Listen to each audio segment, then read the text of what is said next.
Hello, my name is Matt. Welcome to Unbearable 73. In this episode, we're talking about a song by a band called EXMORTUS called Oathbreaker, which is a song inspired by the works of J.R.R. Tolkien. So, EXMORTUS is a melodic death metal band. For those who've never heard of them, they've released a new single called Oathbreaker. They formed in 2002, so this is about their 20th year. Their music tends to be like a lot of death metal, war, death, some ancient time stuff, Fairly straightforward for this style of band. They're not like the greatest band ever, but they're a good listen if they're on the radio or whatever. They've had a lot of lineup changes through the years. From my understanding, only their original guitarist, Jadron Conan Gonzalez, is left of all of them. He's done some of the vocals over the years, but I think their current vocalist is another guy. Again, I'm not a big fan. I'm not like a follower of EXMORTUS. I've listened to some music on over years as it comes on the radio. Oathbreaker is inspired by the dead men of Dunharrow. So to understand this song, let's do a little bit of history here. Tolkien history, I should say.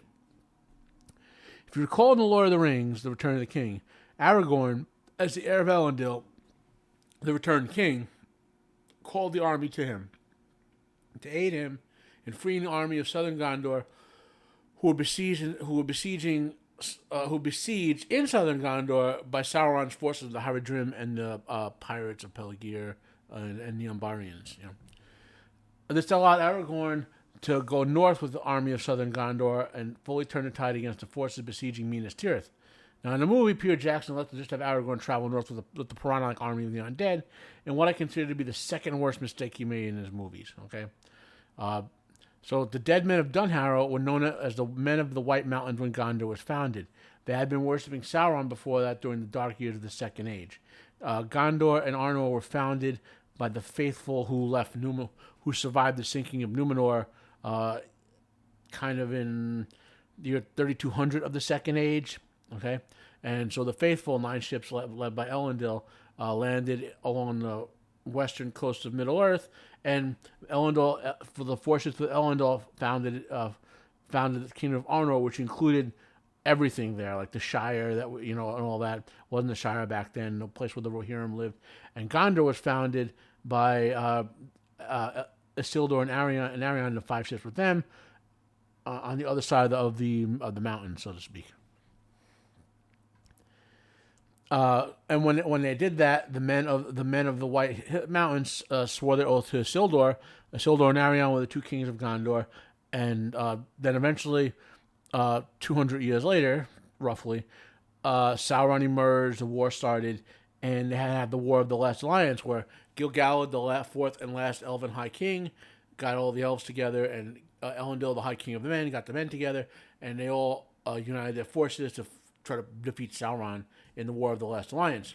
However, the men of the White Mountains refused because they had been Sauron worshippers, but the text indicates it was more not because they wanted to aid Sauron, obviously. They were fearful of him, and so they chose to remain aside. But they were Oathbreakers, okay? So Isildur cursed them, and this is a quote from the Lord of the Rings, Return of the King. It was a quote from what he said to them, so to speak. Thou shalt be the last king, and if the west prove mightier than thy black master, this curse I lay upon thee and thy folk, to rest never until your oath is fulfilled. For this war will last years uncounted, and you shall be summoned once again ere the end. Then the men of the White Hills fled from Isildur and Sauron, hiding in forgotten places in the mountains.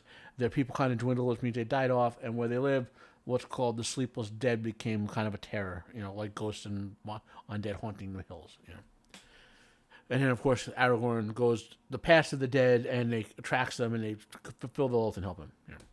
So let's take a couple of brief listens here to 6 seconds, maybe 8 seconds of the how you would say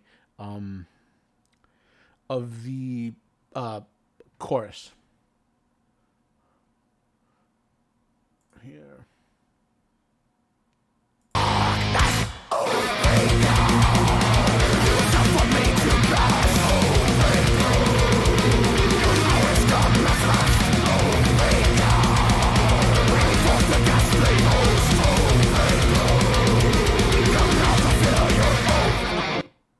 So that's all I want to play of it.